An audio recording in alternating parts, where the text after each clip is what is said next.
I started working on cars in 2002, mostly as a side business, just tinkering more than anything else. My dad always enjoyed cars, not quite at the level that Kelly does, but he thought it was important that we know the basics, even as women.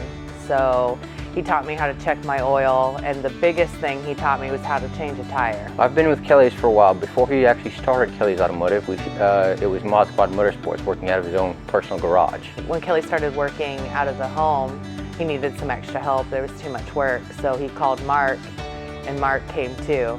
So it was always him and Mark, nights, weekends. Mark would eat dinner with us almost every night. He's become a part of our family for sure. The kids call him Uncle Mark. The friendship in which I've built with him allows us to trust one another in our work and our quality, as well as the fact that we're focused on being honest with the customer. I was working full-time as a product development manager and then part-time at Mod Squad Motorsports, which was my company. And it just got to be too much. I mean, he was working 18 to 20-hour days. I was traveling around the world doing trainings to various technicians, somewhere around 1,000 technicians a year. I would sit down and do one-on-one trainings with. What that equated to is I missed a lot of the first few months of my children's lives. And so I knew that we really needed to make a change and bring the family back together. He had a business trip to Vancouver, and I flew out to meet him. And we finally had a chance to sit down with some quiet time and, okay, what do you want to do, and he said, I want the shop. We sat down and chartered the entire business plan, how we were going to put Kelly's together in one weekend. So it just sort of snowballed from there very quickly. We found this space for lease almost immediately after we got back, and things just happened right away like it was meant to be. We came back from that trip and hit the ground running, put everything together, and opened by February. So that's 3 months from planning to implementation. And probably the best part is my wife and my kids are right here with me every single day. It's just nice to have them close to us. Even our dog is here. She stays in Kelly's office. So the whole family is involved.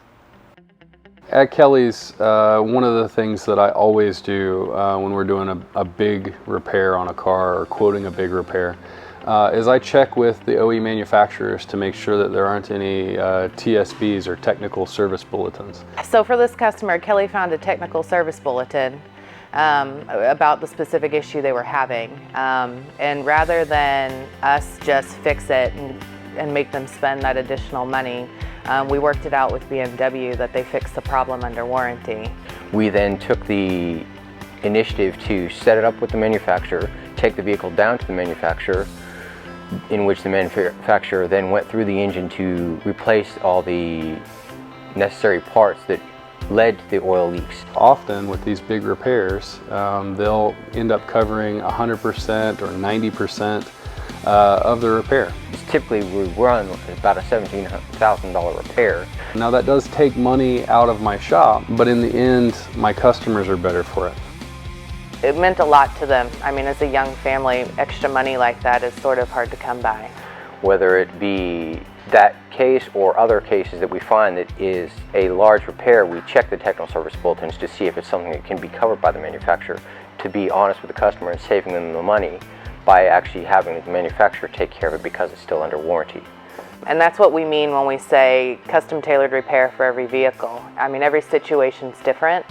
And in this case, we had to bring in the dealer, but it was the right call. In the end, it's about bringing the customer the best quality for their car. Right? My name's Cassie Williams. My name's Mark Makala. Kelly Williams.